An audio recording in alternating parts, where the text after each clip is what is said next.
Uno de los días de junio de 1992, 10 Boy Scouts comenzaron la exploración de Killiansburg, una pequeña cueva de piedra caliza en las colinas de Virginia Occidental, cerca del río Potomac. Esta cueva, que consistía en un sistema de pasajes estrechos y tortuosos, no ofrecía atractivos particulares, sin embargo presentaba suficientes misterios y desafíos para jóvenes aventureros durante el verano. Entre el grupo destacaba Brian Quintanilla, de 13 años, un chico curioso, ágil y observador, que poseía el raro don de notar lo que a otros se les escapaba. Mientras la mayoría de sus compañeros se limitaban a las salas principales, la atención de Brian fue atraída por un pasaje estrecho, que apenas parecía lo suficientemente ancho para sus hombros. Lo consideró un pasaje secreto, posiblemente un atajo hacia otra parte de la cueva. Sin comunicar su intención a nadie, se agachó y comenzó a arrastrarse. El pasaje se estrechó al instante. La fría y húmeda roca le arañaba los costados mientras avanzaba lentamente.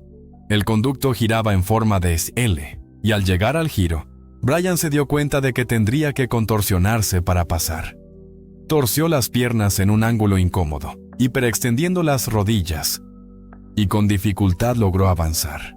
Después del giro, el túnel se ensanchó un poco, permitiéndole respirar, aunque seguía siendo angosto.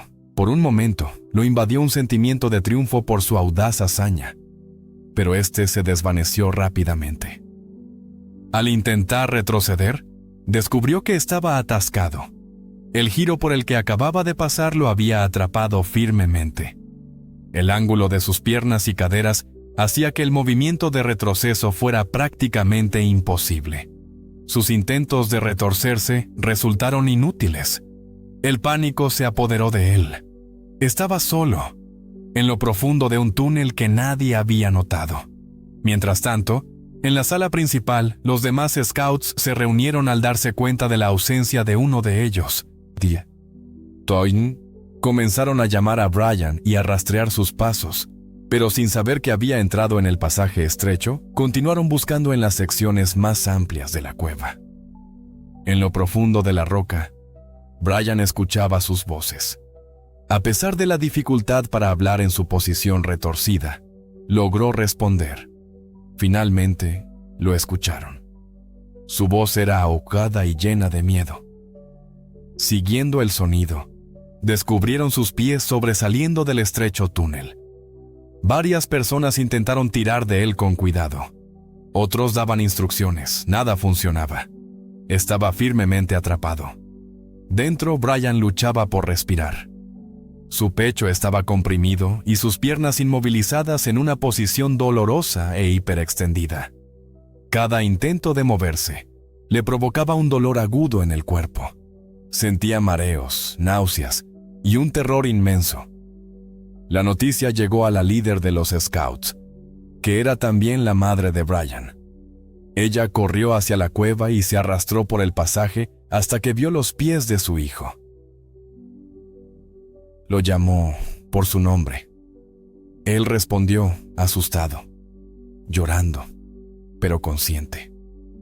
Ella comprendió que la única forma de liberarlo era replicar, en orden inverso, los movimientos que había hecho para entrar. Brian no quería hacerlo. El dolor era demasiado intenso. Pero ella te habló con calma, claridad, y comenzó a ayudarlo a avanzar centímetro a centímetro. Lo agarró por los tobillos y lo guió mientras él gritaba de agonía. Parecía que sus rodillas se desgarraban y su piel se raspaba contra la roca. Afuera, los demás scouts permanecían en silencio, sus rostros pálidos mientras escuchaban los sonidos que venían de lo profundo del túnel. Finalmente, el torso de Brian se liberó. Con un último tirón, ella lo sacó. Brian se desplomó en un pasaje más ancho, sollozando y temblando. Pero el pánico no lo abandonaba. Ahora la cueva le parecía asfixiante. Con la ayuda de su madre, salió del túnel y se movieron lo más rápido posible de regreso a través de la cueva. Cuando salieron a la luz del sol, Brian se desplomó sobre la hierba. Jadeaba desesperadamente, su rostro pálido y empapado en lágrimas. El resto del grupo permaneció en silencio a su lado. Durante los días siguientes, Brian se recuperó físicamente, pero el recuerdo de aquel estrecho túnel y lo que le costó salir de él nunca lo abandonó. Incidente en la cueva Bronson. El 1 de julio de 1985, Michael Hall y Roman Lasowski entraron en la cueva Bronson. Una fuerte corriente los arrastró. Lasowski quedó atrapado. Hall salió en busca de ayuda. Casi 55 horas después, los rescatistas lo encontraron y lo evacuaron a las 8 de la noche. Sobrevivió. La cueva Weatherly Well. El 11 de febrero de 1998, 4 espeleólogos exploraron Weatherly Well. La entrada en sí misma era imponente. Una grieta vertical, de solo 23 centímetros de ancho, descendía abruptamente, abriendo paso a una caída de 2 metros, seguida de un segundo descenso de 3 metros.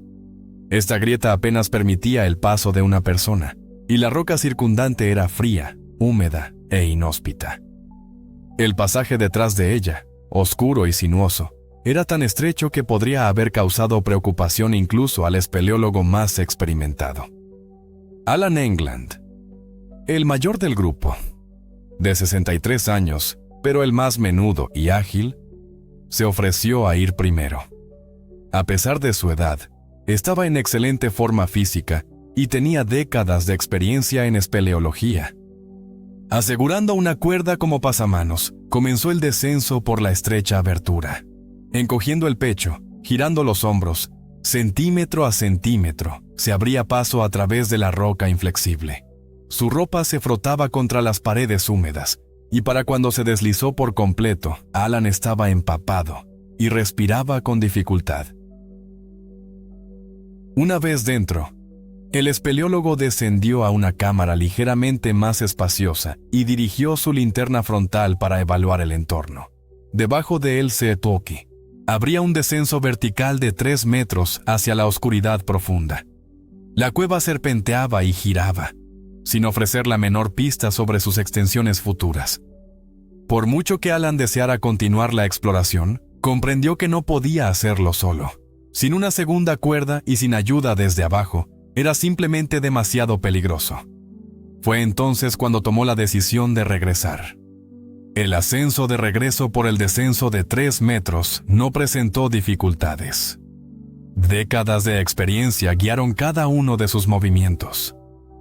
Sin embargo, las verdaderas dificultades comenzaron cuando llegó a la base de la estrecha entrada por la que había accedido. Lo que la gravedad había facilitado en el descenso, ahora se convertía en un obstáculo casi insuperable en el camino de vuelta. Alan se estiró hacia arriba, tratando de abrirse paso por la estrecha grieta, pero sus hombros quedaron firmemente encajados en la roca. No había espacio para maniobrar, ni punto de apoyo. La tela empapada de su camisa se pegaba a su cuerpo, empeorando cada movimiento. Sus músculos, ya entumecidos y fatigados, comenzaron a fallar. Se retorcía, empujaba y ejercía presión. Pero cada intento solo lo atrapaba más profundamente. Arriba, Lewis y Moore sintieron que algo andaba mal. Intentaron tirar de él con la cuerda, pero la grieta era demasiado estrecha para cualquier ayuda efectiva. Alan estaba atrapado. El tiempo pasaba. Dentro de la cueva, un frío penetrante se intensificaba. Su ropa, empapada por las paredes, dejó de abrigarlo. El espacio reducido le oprimía el pecho, dificultando la respiración. Temblando por todo el cuerpo, apenas capaz de respirar profundamente, se dio cuenta de que sus fuerzas lo abandonaban. Sus compañeros le bajaron ropa de abrigo y un termo con una bebida caliente, con la esperanza de combatir la hipotermia. Alan bebió lo que pudo, pero su situación empeoraba con cada minuto que pasaba. Finalmente les gritó a los demás algo que ningún espeleólogo desea admitir, que sus fuerzas se habían agotado y que era necesario pedir ayuda. Lewis y Olsen salieron rápidamente al exterior y contactaron con el equipo de rescate de cuevas del este de Tennessee. En 2 horas, los especialistas de rescate llegaron al lugar, equipados con material especializado. Para cuando llegaron, Alan llevaba atrapado unas 5 horas. Su rostro estaba pálido y sus extremidades temblaban incontrolablemente por el frío. Los rescatistas evaluaron cuidadosamente la situación y montaron un complejo sistema de poleas. No había margen de error. Poco a poco, centímetro a centímetro lo fueron sacando por la grieta, mientras la roca se clavaba dolorosamente en sus costillas y hombros. Alan apretó los dientes, superando el dolor. Finalmente, después de 1 hora de trabajo minucioso y cuidadoso, Alan fue liberado. Salió de la cueva exhausto y empapado, pero afortunadamente, vivo. A pesar de que le temblaban las piernas y apenas podía mantenerse en pie, insistió en llegar al coche por su propio pie. Posteriormente, admitió que había subestimado la perfidia de la cueva.